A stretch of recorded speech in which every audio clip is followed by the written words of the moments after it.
welcome to the old-fashioned three. They've been around basketball from the Big Dipper to the Greek Freak, from Russell Celtics to Curry's Warriors, from Peach Baskets to Paolo Banchero. Here are Whitey Gleason, Phantom, and Jerry Reynolds. Yes, that was that cat, all right. Seems to me there's been a lot of talk during these NBA playoffs this year of teams and players not getting the credit they deserve.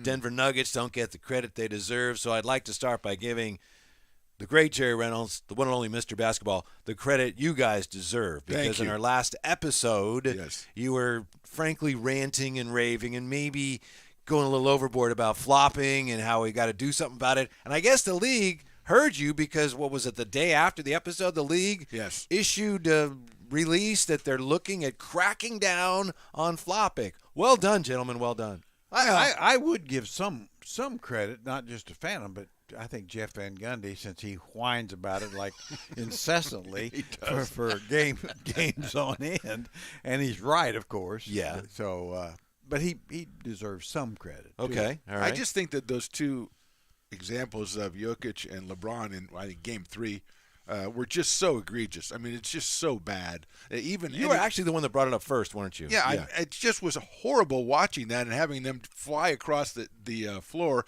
after the slightest touch. And so that was the thing that really got – I mean, that – talking about making a mockery of the game, that was making a mockery of the game. And I thought that there had been things in place so that wouldn't happen. I know there's a flopping rule. People get warned sometimes about flopping, and having that in there – and we've talked about it a couple of times, how that's really not really the game that we want to see. And the fact that the biggest guys in the game were doing that just made it too much to bear. So you have to say something when you see something. Yeah, I mean, it's embarrassing. It's like in soccer where guys, run along, guys just looks like Sniper got him. I mean,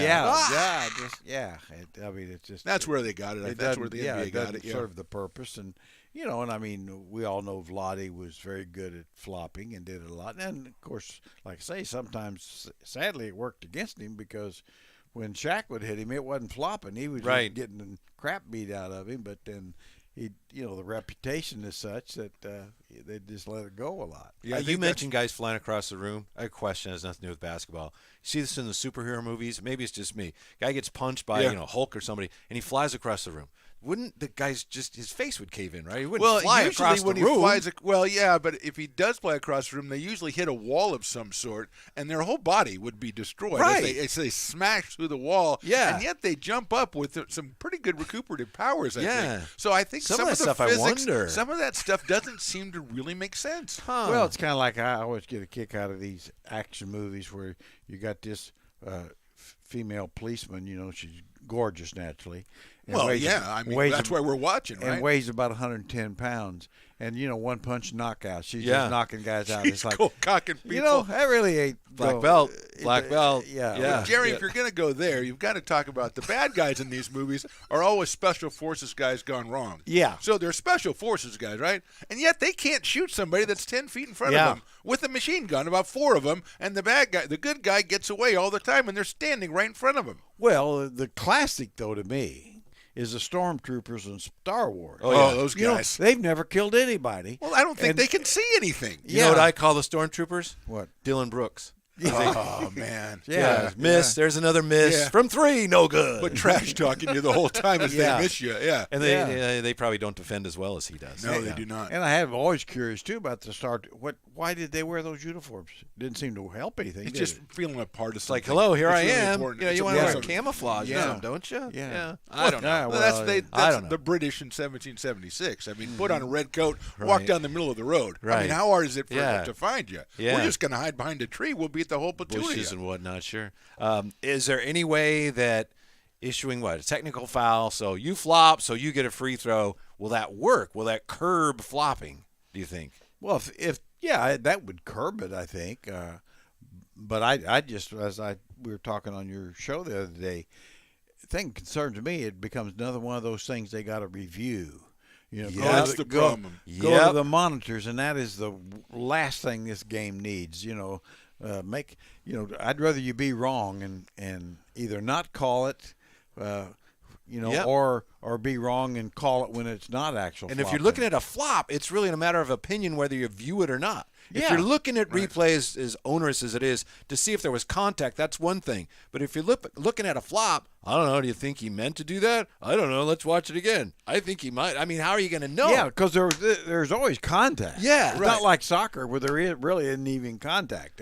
They'll just throw themselves on the turf. But so I agree with you. It's like no, it's a judgment. So make the judgment and be done with it. Yeah, I mean, we go back a couple of years ago to the Saints and the Rams and the football pass interference that wasn't called, Yeah. and all of a sudden they're putting a guy up in the sky to look out over football now, and it was Stones' idea at the time to put a guy up and go, well, if it's egregious, you go ahead and you intercede and stuff, and then it came. They started using it for plays that weren't egregious, and then it gets kind of boiled down. But I think in this situation, you can have somebody watch and go and pointing out. I mean, that's just over the top. It's egregious. That means it's obviously the ones we were talking about with Jokic and LeBron. Those two jump out right away. I mean, they jumped out, but it jumps out. That's just whatever rule we have that violated it. Yeah, no, I mean, but there again, I mean, why can't you just make the call? To me, it's like you pointed out, the catch rule in football. What's a catch? Well, I guess nothing is almost because time they go to the monitor and so Yeah. as So he many went to the conditions ground, placed on he it. had one hand on the ball, one finger was moving on his Yeah. second hand, and Yeah. so therefore yeah, that's not yeah. a catch. It's like Right. They just you do know, I'll know it when I see it rule. That's a catch. Right? Yeah. I mean, that's the way we used to play until about, 2010 maybe. It's like, I'll know it when I see it.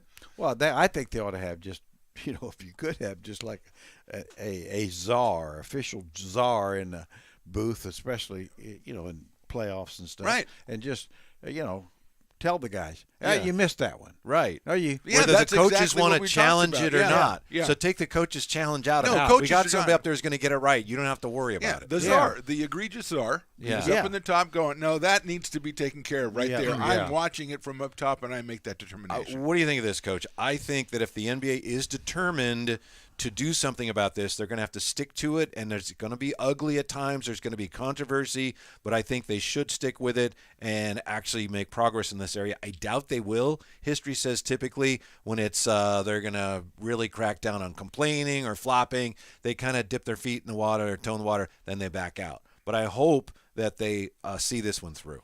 Well, I would hope so, but do I think they will? No. I don't I either. think they might start, but as the season goes, Yep. and can you imagine a guy calling the flop on when it's clearly a flop, with 3 seconds left on the clock, and a guy trying to back in get the game winner?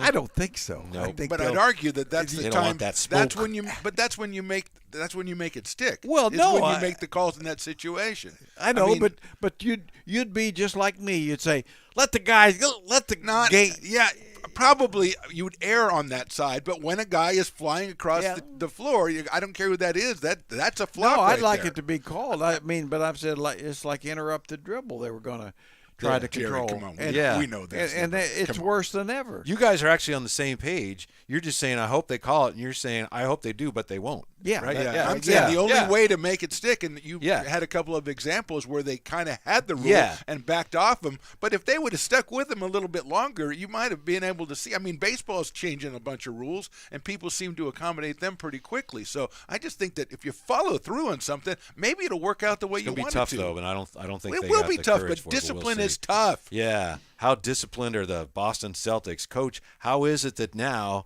we went from 3-0 Miami to now looks like we got a series? How are the Celtics doing this? How have the Celtics turned this series around, in your opinion? Well, I do think start with talent. Or say, when you're not sure, try to Go to start there. talent, sure. And who's the most talented team? And there's really no question about that, is I there? don't think much. Yeah. Yeah, the more talented team's Boston, and they're in the last two games they played like it. They played more unselfishly. We talked about, the ball's not sticking. Car show. sticking. That was good today. I thought Gosh, Tatum I and bet that Brown was was good today. pretty much taking turns playing with the ball in the first several games, and now they have it most of the time, but they're sharing it. The ball's moving better. You're getting, Al Horford's making a couple of shots. Grant Williams making some shots.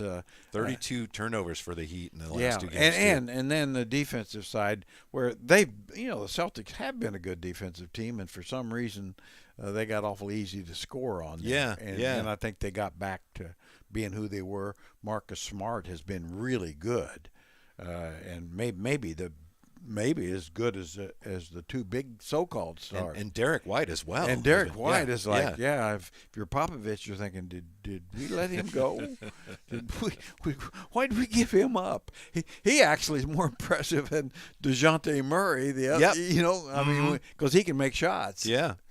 Yeah, 4 guys over 20 points in that game yesterday. But what jumps out is in Game 3, Miami put up 128, and then the last 2 games they haven't hit 100. So to your point, the defensively and with the turnovers, that's the real impressive part to me. 16 was the number last night. Boston had 16 threes. Miami shot the ball well, but not as well. I think they had 9 threes. And then also Miami, as I said, 16 turnovers. But Mr. Basketball, this was 3-0. Now it's 3-2. Mm-hmm. So technically, Boston's trying to become the first team to come from 3-0 down. But it's 3-2 now. So does it matter that it was ever 3-0? I mean, no. It's 3-2, period. No, it worked.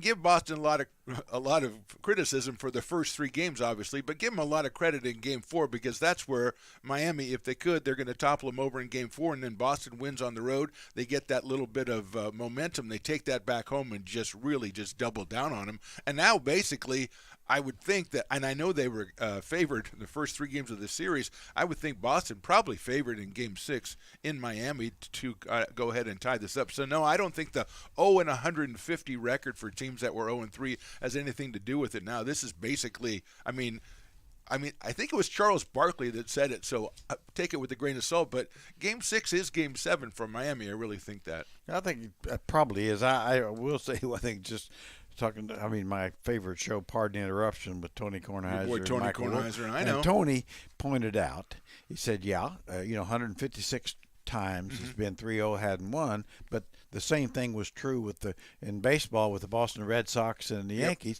So, it's always true till it's not. Right. And right. Now, my real thought, though, on this, I still think probably Miami will win because, and I just for one little reason, I'm not sure that in a close game, when it comes down to a basket or two, I'm just not at all sure that Miami won't be better at that with Jimmy Butler and Eric Spoelstra. Because they know what they're going to do at the end. And they know what they have to do. Don't seem to know exactly what they do. Exactly. I mean, I think you should they only have to win 1 and the Celtics have to win 2. That's clear. But I haven't seen the Celtics really in the playoffs win very many close games. Now they have with the Sixers, one of them, but overall they've either had control or been kind of out of it. And this is really odd. Boston, of course, won at home last night, so they are now this year in the playoffs at home. Boston's 5-5. Last year, Boston at home was 6-6. And you go back, isn't that incredible? At home, that is. So you go back to 2018. Game 7 of the Eastern Conference Finals that LeBron just torched them when he was with the Cavs. Since then, Boston is, including last night, 2018, 14-14 at home. And if you take out the first round where they had 3 sweeps, where you figure they're playing lesser teams, they are 6-12 since 2018 in playoff home games outside of the first round. I have no explanation, Chair. I have no answer for that. If there's anything to that, it suggests to me, and I don't know, when Boston is supposed to win, as they were the first 3 games, when you're home, you're supposed to win. When it's like, you're going to lose. That's expectations. They crumble under you're the favorite, you're supposed to win. I think we saw it in the finals a little bit last year. They play better when everyone assumes, they're going to lose. Then they play well. But when everyone's like, you're at home, you're supposed to win, they can't handle it. Either they hate their fans or they just, that's choking, right? Basically, that's choking. So either they hate their fans or they're chokers. Not good either way, Jer. Well, too, you're the teams. I don't know if I was a player or coach I'd ever admit that. We didn't come out aggressive enough. Well, why in the hell didn't you? We were flat. That's what we were flat. Did nobody tell you that you need to? It's the playoffs, man. Just play your way into it. Don't worry about it. Yeah, Could you'll be all right. do you guys think part of it could be this, that home court just means less than it used to? You've said in the playoffs. Oh, absolutely. Yeah, I believe yeah. it means far less because, by the time you're in the playoffs, deep into them, you've played on that same floor many times. And you're playing really good teams. And good teams. You got the so-called best officials, which you do. And the scrutiny of the entire yeah. United Everybody's States. watching. Yeah. So I think it means less, but that still doesn't explain the Celtics because I'm convinced it may be. This is a little strange. I know. right. But we know Bird, McHale, and Parrish ain't walking through that door. We know that. If they No. do, it's going to be considerably slower than they did back in the day. Yeah, It's gonna yeah, take a they- while. It's gonna They'd have a hey, tougher. take your time, Larry. It's good. Yeah, they'd have a tougher time beating the Heat. than Once this they got on bunch. the floor, they'd still play pretty well. Well, they'd score. You couldn't But stop 'em. but anyway, you can't bring those guys. Bring the parquet floor back, the old one, baby. Oh, I see. You see what I'm saying? see. The dead spots. Back in Oh, the, yeah. in the Wayback Machine, yeah. Yeah, baby, the old dressing room. Yeah, where and the whole bit. no showers working, and it's like cold, freezing in there. hang your clothes on nails. On the Oh, I miss those days. Oh, I still do that. That's at right. home. Yeah, you go back to 1984 finals, game 6, and it was there was a heat wave in Boston, and it was like 90 degrees in Yeah. there, and the Lakers just had no hot water in Yeah. their showers, and there you go. Had to get a, That's when that's you a used real everything home court to your advantage. That's dead right. spots, home and the court. Celtics only knew where the dead spots in the Yeah. floor were. Yeah, You know, remember my first trip to Boston Garden, the first year in the league, I think, as I doing advanced scouting, and had the cab let me off at this. He said, "This is the entrance," and it looked like a bank building. And I thought, "What? I'm not getting out of here." drive you around the He block. said, "No, you just go through there." Yeah. And and you do. You kind of wind your way through this off building. And finally, you get to an entrance, and then you identify yourself, and then you get inside Yeah. the building. And you Crazy think, place. and you think, "Holy crap! This place is the dump." It's a dump. You know, though, when they tore it down, you guys may have seen the story, they found like a mummified monkey in the roof because yeah. years ago the circus had been there and the monkeys got out, and they just were living in there for as long as they could last. So crazy place. The old Crazy, days. but Yeah. having said all the negative, it was a great place to watch basketball. Yeah. The sight lines, Atmosphere was the probably atmosphere pretty was good, yeah. very intimidating, no doubt about it. Mm-hmm. Maybe but you'd think you'd have a lot of that. I mean, I've been in the new building or newer, it's not brand, but I mean, to me, it's a great basketball arena as well. But Mm-hmm. but anyway, it doesn't have all the advantages of the old Boston Garden. I'm still sticking with the Celtics. I think the Celtics have the momentum now. They're the better team. I think the Gabe Vincent injury is big. We'll see how he responds with his sprained ankle. I still think Boston wins the series. Well, for me, I only thing that concerns me is who can Denver beat, has the best chance of Denver beating either one. And so I think they'd have a better chance of beating the Heat, even though I like to watch Boston more than the Heat. Yeah. Yeah. But How come you want Denver to win? I mean, I do too. Well, but- they're in the West. yeah. I really like Jokic, who's gotten more criticism for being great than any player I ever seen, and then Mike Malone, maybe Yeah. as much as anything. I just think it'd be great to see him win a championship. It would. For a lot of reasons, not the least of which he deserves it. And then, that's it. How about this, Mr. Basketball? And I know you want to make your prediction.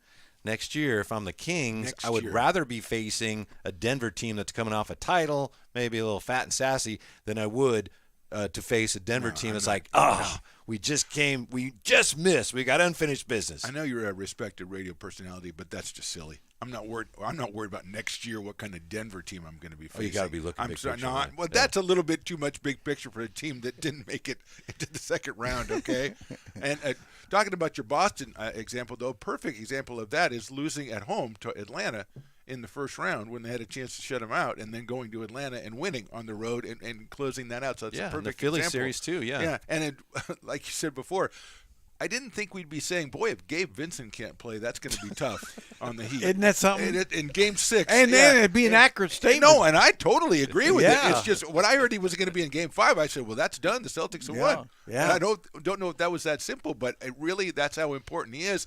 I'd always thought that Boston would win Game 5, but I am going with Miami in Game 6. I'm going with Jared. Yeah. And again, we just talked about it.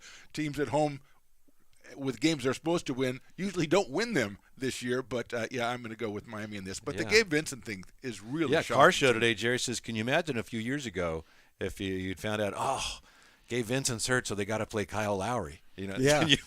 Yeah. What kind of world are we Yeah. living in? Yeah. It's a parallel universe. Yeah. Yeah, and basically, man, if Caleb Martin isn't Oh able my God. to go, And I would mean, say who? Yeah, I mean, Yeah. but that's hey, that is the NBA of A. Yes, it is. And that's the episode for today. On our next episode, don't miss it because we're going to talk about the Denver Nuggets. Are they truly disrespected? And I can't wait to hear from Mr. Basketball and Jerry Reynolds on the LeBron saga.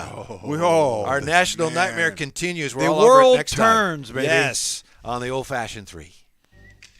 Thank you for joining the Old Fashioned 3 on Stones Radio Networks. To stay updated on the show, like and subscribe on YouTube, and all shows are available for download on iTunes or wherever you get your podcasts, and of course at stonesradionetworks.com.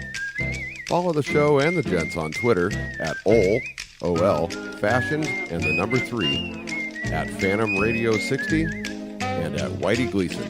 This has been a production of Stones Radio Networks.